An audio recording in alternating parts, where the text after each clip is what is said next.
Hello दोस्तों, math के इस धमाकेदार सेशन में आप सभी का बहुत बहुत स्वागत है। तो आप ऐसे वीडियो में इंटर कर चुके हैं जहां आप मैथ के मतलब दोस्तों मैथ में आप बोले तो अरिथमेटिक के हर एक चैप्टर के क्वेश्चनों से आप रूबरू होंगे। दोस्तों क्वेश्चन ऐसे जो आपकी तैयारी को और भी ज़्यादा मजबूती देगा। तो चलिए हम लोग बिना किसी देरी के दोस्तों हम लोग एपिसोड की शुरुआत करते हैं। अगर आपको वीडियो बहुत अच्छा लगे तो अब दोस्तों लास्ट में आप इस वीडियो को लाइक कीजिएगा। अगर आप मेरा चैनल को मेरा यूट्यूब चैनल पे देख रहे हैं मेरा इस वीडियो को, तो दोस्तों आप मेरा इस चैनल को सब्सक्राइब कर लीजिएगा और फेसबुक पे मेरा पेज को फॉलो कर लीजिएगा अंतिम में। ठीक है, देखिए दोस्तों क्वेश्चन है पहला एलसीएम का। ठीक है, पहला क्वेश्चन है कि 2 के पावर 4 इंटू 3 के पावर 4 5 के पावर 3 मतलब इन संख्या का एलसीएम पूछ रहा है। तो सबसे पहले हम दोस्तों जानेंगे कि हम ऐसे संख्या का एलसीएम निकालते हैं कैसे। सबसे पहले हमें कॉन्सेप्ट पता होना चाहिए। तो दोस्तों ऐसे संख्या का एलसीएम निकालने के लिए हम क्या करेंगे, तो दोस्तों जो नंबर कॉमन है, कॉमन नंबरों में से जिस नंबर का घात सबसे बड़ा है, जैसे इधर भी दोस्तों आपको दिख रहा होगा 2 के पावर में 4, फिर उधर है दोस्तों 2 के पावर में 2, तो 2 के पावर 4 और 2 के पावर 2 में किसका घात ज़्यादा है, तो 2 के पावर 4। ठीक है, तो कॉमन नंबरों में सबसे ज़्यादा वाला घात का गुणनफल इनटू में जो नंबर कॉमन नहीं है हम उसका भी मल्टीप्लाई कर देंगे। चलिए हम इस चीज़ को इम्प्लीमेंट करते हैं अपने क्वेश्चन पे। तो दोस्तों देखिए 2 के पावर 4 और 2 के पावर 2 में सबसे बड़ी घात किसकी है, तो 2 के पावर 4, इसके बाद दे देना आपको मल्टीप्लाई का चिन्ह। ठीक है, और दोस्तों 3 के पावर 4 और 3 के पावर 6 में सबसे बड़ा कौन है, तो 3 के पावर 6, और 5 के पावर 3 और 5 के पावर 5 में सबसे बड़ा घात किसका है, तो 5 के पावर 5। और एक नंबर है दोस्तों जो कॉमन नहीं है, जो आपको दिखाई दे रहा है 7 के पावर 2, तो आपको एलसीएम में वैसे नंबरों को भी ले लेना है। ठीक है, तो इस क्वेश्चन का करेक्ट आंसर हो जाएगा ये। चलिए हम लोग बढ़ते हैं नेक्स्ट क्वेश्चन की ओर, जहां दोस्तों ऐसा ही क्वेश्चन रहेगा जहां आपको एचसीएफ निकालने को कहा जाएगा। मैंने दोस्तों इस एलसीएम के साथ साथ एचसीएफ का क्वेश्चन इसलिए ले लिया हूं ताकि आपकी कॉन्सेप्ट पूरे के पूरे क्रिस्टल क्लियर हो जाए। देख लीजिए बोल रहा है कि इसका एचसीएफ क्या होगा। अब इसका जस्ट हमें ऑपोजिट कर देना है। क्या करना है कि दोस्तों कॉमन नंबरों में जिस नंबर का घात सबसे कम रहेगा उसको ले लेना है, और जो नंबर कॉमन नहीं रहेगा उस नंबर को हमें लेना ही नहीं है। तो आप दोस्तों देखिए 2 के पावर 4 और 2 के पावर 2 में किसका घात छोटा है, तो 2 के पावर 2 का, उसके बाद मल्टीप्लाई कर चिन्ह दे देंगे। और दोस्तों 3 के पावर 4 और 3 के पावर 6 में किसका घात छोटा है, तो 3 के पावर 4 का घात छोटा है, फिर मल्टीप्लाई का चिन्ह देंगे। और दोस्तों 5 के पावर 3 और 5 के पावर 5 में घात छोटा किसका है, तो 5 के पावर 3 में। अब आपको दोस्तों एक जगह दिख रहा होगा 7 के पावर 2, और उधर में 7 का घात कुछ दिया ही नहीं है। तो दोस्तों जो नंबर कॉमन नहीं है हम उसे एचसीएफ में लेंगे ही नहीं। तो इस क्वेश्चन का एचसीएफ क्या हो जाएगा, यही जो मैंने बोर्ड पे लिखा हुआ है। तो हम लोग चलिए बढ़ते हैं नेक्स्ट क्वेश्चन की ओर। नेक्स्ट क्वेश्चन देखिए बहुत ही ज़्यादा धमाकेदार क्वेश्चन है। अगर आप ऐसे क्वेश्चनों का प्रैक्टिस करेंगे तो ऐसा हो ही नहीं सकता कि आपकी तैयारी में किसी भी प्रकार की कमी रहेगी। देखिए क्या बोलता है क्वेश्चन में कि एक परीक्षा में 80% छात्र भौतिक विज्ञान में, 70% छात्र रसायन विज्ञान में पास होते हैं। ठीक है, जबकि 15% छात्र दोनों में फेल हो जाते हैं। देख लीजिए फिजिक्स में कितना पास हुए मेरे भाई, तो फिजिक्स में पास हुए हैं 80%, है ना, और केमिस्ट्री में पास हुए हैं मेरे भाई 70%। और दोस्तों बोथ में कितने फेल हुए हैं, तो बोथ फेल, मैं इसे फेल वाला को इंडिकेट कर देता हूँ रेड वाला मार्कर से, 15%। अब यहाँ पे दोस्तों दिया हुआ पास का, ठीक है, ये दोनों दोस्तों है पास का है, और ये दोस्तों दिया हुआ फेल का डाटा दिया हुआ है। और आप देखिएगा जो डाटा दिया हुआ फेल का हमें उसी डाटा में इन दोनों को भी कन्वर्ट करना होगा। अब कैसे कन्वर्ट करेंगे आप इसे दोस्तों देखिए, हम इसे ले लेंगे दोस्तों इस क्वेश्चन को इजी करने के लिए हम वेन डायग्राम का सहायता लेंगे। 2 हम वेन डायग्राम लेंगे। ठीक है, 2 हम वेन डायग्राम ले लिए। एक दोस्तों मान के चलिए अगर ये है फिजिक्स का वेन डायग्राम है, ठीक है, और हम इसे मान लेते हैं केमिस्ट्री का, और ये दोस्तों बोथ का। दोस्तों अगर दोनों मिलाकर 15% लड़के लोग फेल हुए, 15% छात्र फेल हुआ है। देखिए फिजिक्स में 80% छात्र पास हुए हैं, तो फेल कितने हुए होंगे, 20%।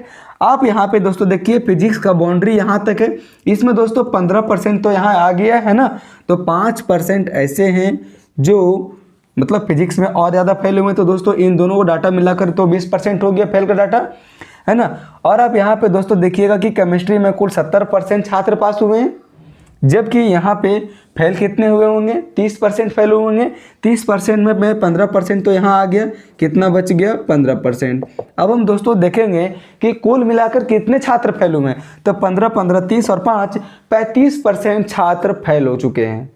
कितने में, तो 100% में। बच गया कितना दोस्तों, 65% बच गया। इसी 65% का वैल्यू कितना दिया हुआ है, तो 325 दिया हुआ है ना। पूछ रहा है कि कुल कितने छात्र थे, तो कुल कितने छात्र थे, तो 100% छात्र थे, तो 100% का वैल्यू कितना आ जाएगा, तो इंटू 100 बट्टे में 65। अगर आप इसे दोस्तों काटिएगा तो कितना आ जाएगा, 25 25 5 6 30 2 32 65 बच्चे 325 आ जाएगा, और 5 × 100 = 500। तो टोटल कितने छात्र थे मेरे भाई, तो 500 छात्र थे। मैं उम्मीद करता हूँ कि आपको ये क्वेश्चन भलीभांति समझ में आ गया होगा।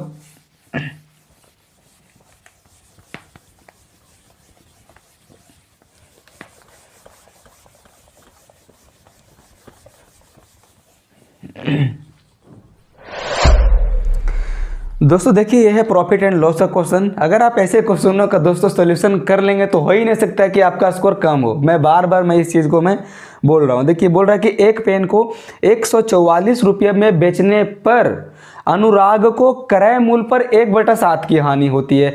अगर इस पेन को 189 रुपये में अगर बेचा जाए तो उसे कितने % का लाभ होगा। देख लीजिए, अगर मान के चलिए दोस्तों ए है CP, है ना, और यहाँ पे मैं ले लेता हूँ, इधर दोस्तों 144 रुपये में बेचा गया पेन को। 144 रुपये में बेचने पर इसे हानि हो रही है, कितना, क्रय मूल्य का 1/7 हानि हो रही है। अगर इसे 189 रुपये में बेचा जाए तो कितने % का लाभ होगा। दोस्तों कितना का हानि हुआ है, तो क्रय मूल्य का, क्रय मूल्य मतलब CP का 1/7 हानि हुआ है। मतलब अगर दोस्तों CP 7 है, अगर CP 7 है तो लॉस कितने का हुआ है, तो 1 रुपये का लॉस हुआ है। तो बेचा कितने में गया, देखिए अगर CP 7 रुपया है, 1 रुपये का लॉस हुआ है, तो बेचा गया कितने में, 6 रुपये में बेचा गया। तो यूनिट में बेचा गया 6 रुपये में, लेकिन वास्तविकता में से कितना में बेचा गया है, तो 144 रुपये में। तो दोस्तों यहाँ पे कहीं ना कहीं 6 का वैल्यू दिया हुआ 144। हम दोस्तों किसी भी प्रकार से प्रॉफिट और लॉस निकालने के लिए सबसे पहले हमें निकालना होगा कि इस वस्तु का क्रय मूल्य था ही कितना। तो क्रय मूल्य दोस्तों कितना लिए हुए डाटा, यहाँ पे 1/7 मतलब 7 लिए हुए, तो 7 का वैल्यू कितना आ जाएगा, इंटू 7/6 कितना आ जाएगा दोस्तों, 6 दूनी 12, 6 चक 24, 24 सत्ते 168। समझ में आ गया ना कि इस वस्तु का क्रय मूल्य कितना हो गया, 168 रुपया। बेचा कितना में जा रहा है, 189 रुपये में बेचा जा रहा है। SP कितना हो गया मेरे भाई, 189 रुपये में। तो ये कितने रुपये का अंतर दोस्तों इसमें आ गया, तो 9 में से 8 तो 1, 18 में से 16 तो 2, मतलब 21 रुपये का अंतर आ गया। मतलब 21 रुपये का फायदा होगा कितने रुपयों में, 168 रुपये में, इंटू 100%। ठीक है, तो क्या आ जाएगा यहाँ पे, 21 8 168, और दोस्तों यहाँ पे क्या आ जाएगा, है ना, 4 दूनी 8, 4 25 से 100, मतलब 12.5% आ जाएगा। तो 12.5% का फ़ायदा होगा अगर इस पेन को 189 रुपये में बेचा जाए तो। ठीक है, चलिए हम अभी इसे इरेज करते हैं। दोस्तों ऐसा ही धमाकेदार क्वेश्चन है, सारे के सारे क्वेश्चन। आप कितने क्वेश्चन बनाते हैं आप ज़रूर कमेंट कीजिएगा वीडियो में।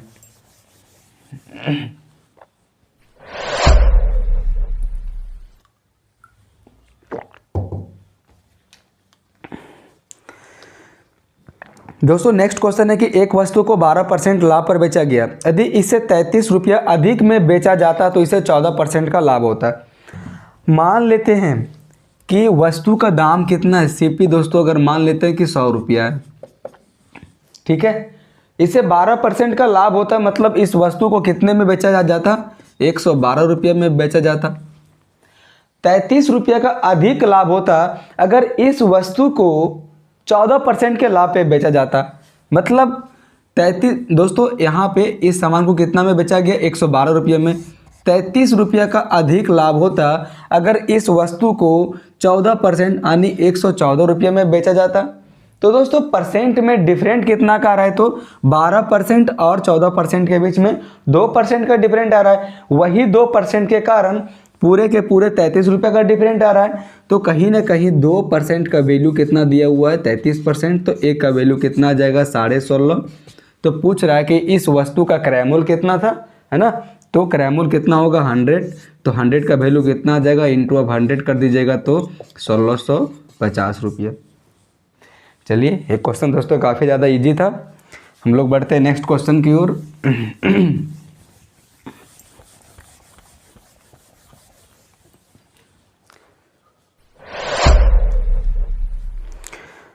दोस्तों क्वेश्चन है, एक विज्ञान पुस्तक में 5:4 के अनुपात में भौतिक विज्ञान और जैविक विज्ञान के 2 खंड शामिल है। ठीक है, भौतिक विज्ञान मतलब फिजिक्स और जैविक मतलब बायोलॉजी 5:4 के अनुपात में है। बोल रहे 540 पृष्ठों की किताब बनाने के लिए कुल दोस्तों टोटल पृष्ठ कितना है, तो टोटल पृष्ठ है 540 में बनाने के लिए बायोलॉजी के कितने पृष्ठ होंगे। तो दोस्तों टोटल पृष्ठ कितने, 5 और 4 9, जबकि यहाँ पे टोटल पृष्ठ कितना है, तो 540। हम एक पृष्ठ का वैल्यू निकालने के लिए 540 में 9 से डिवाइड कर देंगे तो क्या आ जाएगा, 60 आ जाएगा। हमें पूछ रहा बायोलॉजी के कितने पृष्ठ होंगे, तो हम इसमें 60 का मल्टीप्लाई कर देंगे, मतलब 240 पृष्ठ होगा। चलिए हम लोग बढ़ते हैं नेक्स्ट क्वेश्चन की ओर। मैं उम्मीद करता हूँ कि आपको काफ़ी ज़्यादा मज़ा आ रहा होगा। देखिए नेक्स्ट क्वेश्चन क्या है, बहुत ही धमाकेदार क्वेश्चन है दोस्तों। नेक्स्ट वाला क्वेश्चन ए बोल रहा है कि किसी बक्से में 1 रुपया 50 पैसे और 25 पैसे के सिक्के हैं। 1 रुपया 50 पैसे और 25 पैसे के सिक्के हैं और उनका अनुपात 1:2:3 के अनुपात में है। यदि 50 पैसे के सिक्कों की संख्या यदि 50 पैसों के सिक्कों की संख्या अगर 80 है तो पूछ रहा है कि बक्से में कितने रुपये। ठीक है, देख लीजिए कितना कितना का दोस्तों सिक्का है, तो 1 रुपया का सिक्का है, 50 पैसे के सिक्के हैं और 25 पैसे के दोस्तों सिक्के हैं। 1 रुपये के सिक्के का अनुपात 1 है, 50 पैसे के सिक्के का अनुपात 2 है और 25 पैसे के सिक्के का अनुपात 3 है। इसमें बोल रहा है कि 50 पैसों के सिक्कों का जो दोस्तों संख्या है कितना दिया हुआ है, 80 दिया हुआ है। अनुपात में इसका वैल्यू कितना दिया हुआ है, तो 2। अगर 2 का वैल्यू 80 दिया हुआ है तो 1 का वैल्यू कितना आ जाएगा, 40। मतलब कहीं ना कहीं यहाँ पे इसे लिख सकते हैं 40 दोस्तों, यहाँ पे 80। ठीक है, तो अगर 2 का वैल्यू 80 दिया हुआ है तो 1 का वैल्यू कितना होगा, 40, है ना। और 3 का वैल्यू कितना आ जाएगा मेरे भाई, 120। अब हम इसे कैलकुलेट कर लेंगे। अगर 1 रुपये के 40 सिक्के होंगे तो कुल कितने रुपये होंगे, 40 रुपया होगा। अगर 50 पैसे के 80 सिक्के होंगे तो कितने रुपये होंगे, तो 40 रुपया ही होगा मेरे भाई। और अगर 25 पैसे के अगर 120 सिक्के होंगे दोस्तों, अगर 25 पैसे के 4 सिक्के होते तो 25 चौक 100 यानी कि 1 रुपया होता। अगर 25 पैसे के अगर दोस्तों 4 सिक्के होते तो कितने रुपये होते मेरे भाई, 1 रुपये होता, है ना। तो दोस्तों सिक्कों की संख्या कितनी, 120, कितना गुना है, 30 गुना। तो हम यहाँ भी कितना गुना कर देंगे, 30 गुना कर देंगे तो कितना रुपया आ गया, 30 रुपया। मतलब अगर 25 पैसे के सिक्कों की संख्या 120 होगी तो कुल कितने रुपये होंगे, तो 30 रुपया होगा। बोल रहा है कि कुल कितने पैसे हैं, तो 40 40 80 और 30 110 रुपये। ये थोड़ी सी दिमाग लगाने वाली क्वेश्चन थी, बाकी ये क्वेश्चन काफ़ी ज़्यादा ईजी है। चलिए हम लोग बढ़ते हैं अब नेक्स्ट क्वेश्चन की ओर।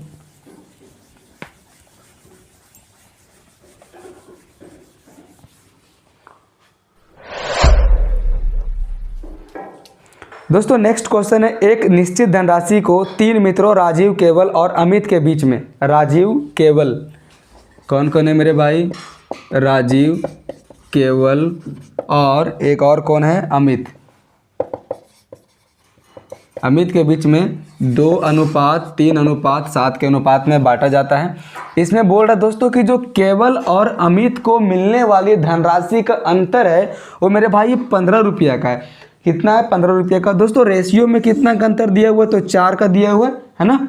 और रुपयों में कितना का अंतर दिया हुआ है, तो 15 रुपये का। मतलब दोस्तों 4 यूनिट का वैल्यू 15 रुपये दिया हुआ है। तो इसमें क्वेश्चन में पूछ रहा है कि टोटल धनराशि का योग कितना है, तो 7 3 10 और 2 12 है दोस्तों टोटल यूनिट। तो 12 यूनिट का वैल्यू कितना होगा, यहाँ पे दोस्तों देखिएगा तो ये 3 गुना है, ठीक है। तो यहाँ भी कितना गुना कर देंगे हम, 3 गुना, तो टोटल कितना रुपया है, 45 रुपया है ना। तो 45 रुपया इस क्वेश्चन का करेक्ट आंसर होने वाली है। चलिए हम लोग बढ़ते हैं नेक्स्ट क्वेश्चन की ओर।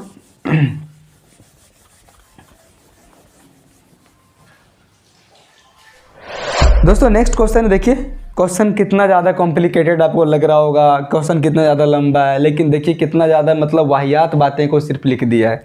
बोल रहा है एक टैंक में 2 पाइप है, पाइप एम टैंक को भरने के लिए है और पाइप एन टैंक को खाली करने के लिए है।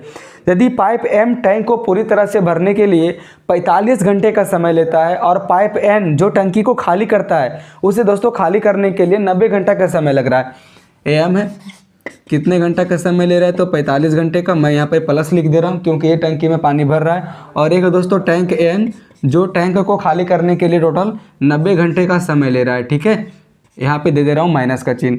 हम सबसे पहले हम इसका ले लेंगे एलसीएम ताकि हमें इसकी क्षमता निकल आ जाए, ठीक है। तो 45 और 90 का एलसीएम कितना आ जाएगा, 90। तो दोस्तों ये इसका हो जाएगा गुना 1 और यहाँ पे गुना 2। अगर हम दोस्तों बात करें तो दोस्तों टैंक एम को जो मतलब ये टैंक को भर रहा है एम वाली पाइप, इसकी क्षमता कितनी है 2 और एन की क्षमता कितनी है 1। बोल रहा है कि अगर आधा टैंक खाली है, आधा टैंक खाली है, आप इस क्वेश्चन को दूसरे तरीका से भर सकते हैं कि टैंक आधा फुल है, ठीक है। हम सबसे पहले निकाल लेते हैं कि टंकी को पूरा भरने में कितना समय लगेगा। तो दोस्तों अगर दोनों मिलके काम करेंगे तो टंकी को भरने में कितना समय लगेगा, तो कुल यूनिट में इनकी कार्य क्षमताओं से भाग देंगे। एम 2 यूनिट भर रहा है और एन 1 यूनिट खाली कर रहा है, मतलब कुल मिलाकर 1 मिनट में चाहे तो 1 घंटा में 1 यूनिट ही भर रहा है। तो दोस्तों अगर दोनों मिलकर अगर काम करेंगे तो टोटल मिलाकर 90 घंटा का समय लगेगा। अच्छा क्वेश्चन में दोस्तों पूछा है, मतलब बोल रहा है कि टैंक आधा खाली है, मतलब टैंक आधा भरा हुआ है। अगर पूरी अगर दोस्तों इन लोग को भरने में 90 घंटा का समय लग रहा है तो आधा टंकी को भरने में कितना का समय लगेगा, तो 90/2 = 45 घंटे का समय लगेगा। तो 45 घंटा इस क्वेश्चन का करेक्ट आंसर हो जाएगा।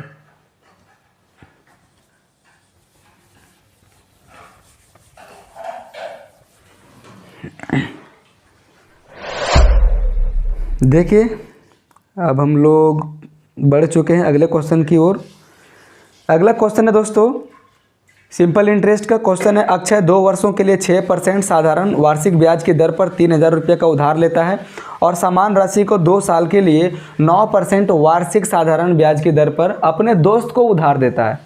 कितना ज़्यादा चालाक है, अपने दोस्तों 3000 रुपये का उधार लिया, कितना का 3000 रुपये का उधार लिया, 2% मतलब ये 2 साल के लिए 6% की वार्षिक दर से, मतलब 2 6 के 12%। तो दोस्तों 3000 का 12% कितना हो जाएगा, 1 2 मतलब 12 3 36 360 रुपये। अब वही क्या करता है मेरे भाई, इसी राशि को ये अपने दोस्त को लगा देता है, वही 2 साल के लिए। कितना परसेंट पे, तो 9% पे लगा रहा है। मतलब इस 3000 का 2 साल में 9% के हिसाब से कुल कितना रुपये का, कुल कितना परसेंट का ब्याज मिलेगा, तो 9 दूनी 18% का ब्याज मिलेगा। मतलब 18/100, तो 1020 कितना 540 रुपया। मतलब ये 540 रुपये कमाएगा अपने दोस्त से, और ये दोस्तों जहाँ से उधार लिया था ये उसे दे देगा 360 रुपया। तो टोटल उससे फ़ायदा कितना हुआ, तो 540 में से 360 को अगर माइनस कर देंगे तो दोस्तों 140 और 40 टोटल 180 रुपये का फ़ायदा होने वाला है उसे। दिमाग से काम लिया ये दोस्तों, कहीं से दूसरे जगह से उधार लिया और उसी पैसा को अपने दोस्त को ज़्यादा इंटरेस्ट पे लगा दिया। इस तरह से उसे कुल लेनी देनी में 180 रुपये का तो लाभ ऐसे ही हो गया दूसरे के पैसे से ही।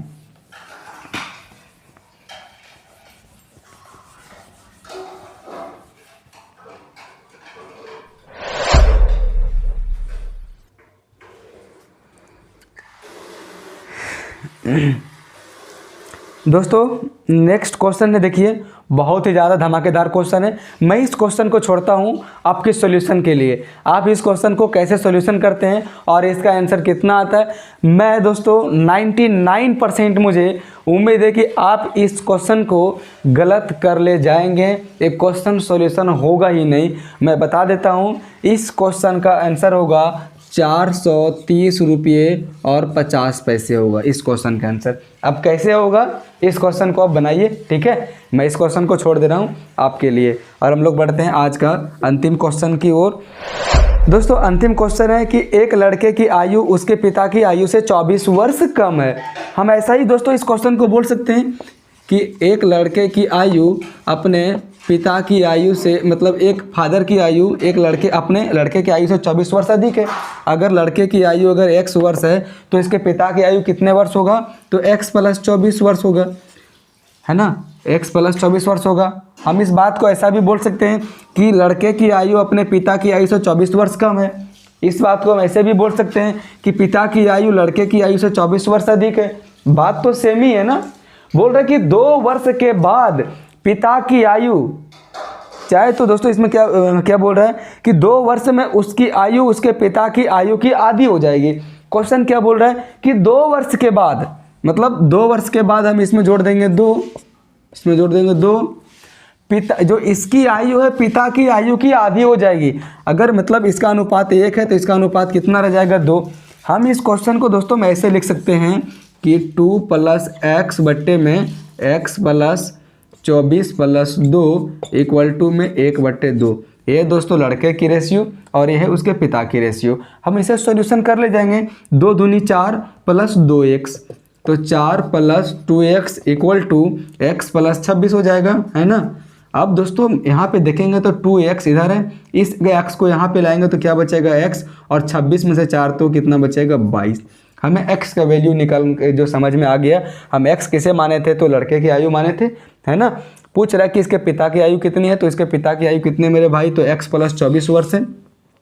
तो इस हम 22 में 24 को जोड़ देंगे तो कितना वर्ष हो जाएगा? तो 46 वर्ष हो जाएगा। तो 46 वर्ष इस क्वेश्चन का करेक्ट आंसर हो जाएगा। ठीक है, चलिए मेरा आज का सेशन यहीं पे एंड करता है। मैं उम्मीद करता हूं दोस्तों कि आपको सेशन अच्छा ही लगा होगा। बाकी क्वेश्चन तो सारे के सारे शानदार थे।